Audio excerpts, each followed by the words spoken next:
নমস্কার বন্ধুরা, আশা করি আপনারা সবাই ভালো আছেন। আমরা সবাই ভালো আছি। তো বন্ধুরা চলুন দেখে নেওয়া যাক। আজকে একটা ভীষণ উপকারী একটা পাতা নিয়ে এসেছি, যেটা কিনা ডায়াবেটিস রোগীদের জন্য ভীষণ উপকারী।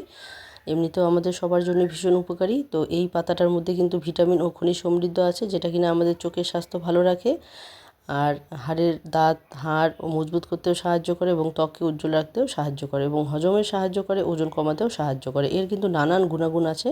তো চলুন দেখে নেওয়া যাক কী সেই পাতা। তো এই পাতা হচ্ছে গিয়ে এটা মিষ্টি কুমড়োর পাতা। তো এই যে মিষ্টি কুমড়োর যে আমরা ডগা খাই, তো এই ডগার মধ্যে যে বাড়তি যে পাতাগুলো থাকে সেগুলো খসখসে হওয়ার জন্য কিন্তু আমরা ফেলে দিই। তো এটা জানা থাকলে কিন্তু আজ থেকে আর ফেলবেন না।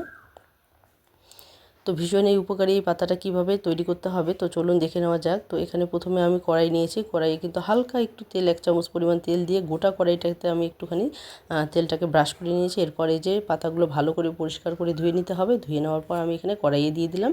আর এখানে কিন্তু কোনো রকমের তেল দেওয়ার প্রয়োজন নেই, লবণ কোনো কিচ্ছু দেওয়ার প্রয়োজন নেই। এটাকে শুধু এমনি একটু সাঁতলে নিতে হবে, যাতে করে এর মধ্যে যে জলটা আছে সেই জলটা কিন্তু শুকিয়ে যাবে। তো বন্ধুরা দেখতেই পাচ্ছেন এখানে কিন্তু আমি নাড়িয়ে নাড়িয়ে নিচ্ছি, যাতে করে খুব সুন্দরভাবে কিন্তু এটা একদম জলটা শুকিয়ে যায়, আবার পুড়েও না যায়। কিন্তু যদি আপনারা একভাবে রেখে দেন তাহলে কিন্তু এটা পুড়ে যাবে, যেহেতু কড়াইটা হিট আছে। তো বন্ধুরা দেখতেই পাচ্ছেন এভাবে কিন্তু নাড়িয়ে নাড়িয়ে আমি একদম এটা শুকিয়ে নিয়েছি। তো এটা কিন্তু ঢেকে দেবেন না, তো ঢেকে দিয়ে সিদ্ধ করার কোনো প্রয়োজন নেই। তো বন্ধুরা দেখুন আস্তে আস্তে করে কিন্তু এটা জলটা একটুখানি শুকোতে শুরু করে দিয়েছে। তো বেশ শুকিয়ে গেলেই কিন্তু এটা আমরা নামিয়ে নেব। তো বন্ধুরা দেখুন এখানে কিন্তু 3টে আমি দিয়ে দিলাম কাঁচা লঙ্কা। তো আপনারা চাইলে কিন্তু আপনারা ঝালটা বাড়িয়ে কমিয়েও নিতে পারেন। তো আপনারা যেরকম ঝাল পছন্দ করেন সেরকমই লঙ্কা দেবেন। তো এখানে আমি 3টে কাঁচা লঙ্কা দিয়েছি। তো বন্ধুরা দেখুন আস্তে আস্তে কিন্তু জলটা শুকোতে শুরু করে দিয়েছে। তো বেশ খানিকক্ষণ সময় ধরে এরকম কিন্তু নাড়তে হবে, যাতে করে খুব সুন্দরভাবে জলটা শুকিয়ে আসে। তো বন্ধুরা দেখুন এখন কিন্তু পুরোপুরি জলটা শুকিয়ে এসেছে। আমি এখন এটা নামিয়ে নেব। তো এর সঙ্গে আরও কিছু উপকরণ দিতে হবে, যেটা কিনা এর স্বাদটাকে দ্বিগুণ বাড়িয়ে দেবে, আর কিন্তু আমাদের ভীষণ উপকারেও হবে। তো বন্ধুরা দেখুন এখানে কড়াইয়ের মধ্যে আমি নামিয়ে নিয়েছি। এখন আমি এখানে দিয়ে দিলাম 4-5টা গোলমরিচ। তো দেখুন এখানে গোলমরিচ দেওয়ার পর এখানে আমি 2 চামচ পরিমাণ দিয়ে দিয়েছি কালো জিরে। তো এখানে কিন্তু কড়াইটা পুরোপুরি গরম করে নেওয়ার পর কিন্তু গ্যাসটা বন্ধ করে দিতে হবে।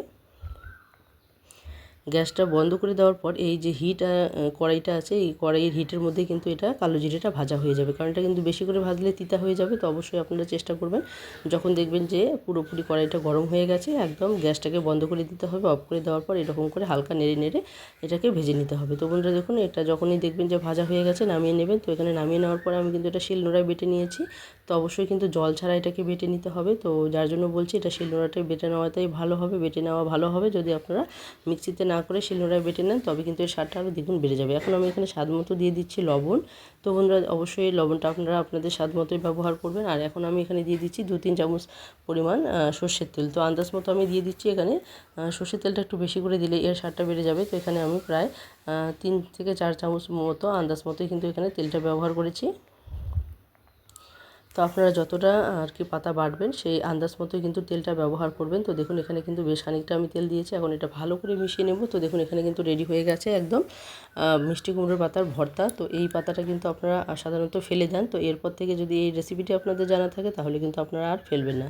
তো আমার এই রেসিপিটি কেমন লাগলো অবশ্যই কমেন্টে জানাতে ভুলবেন না।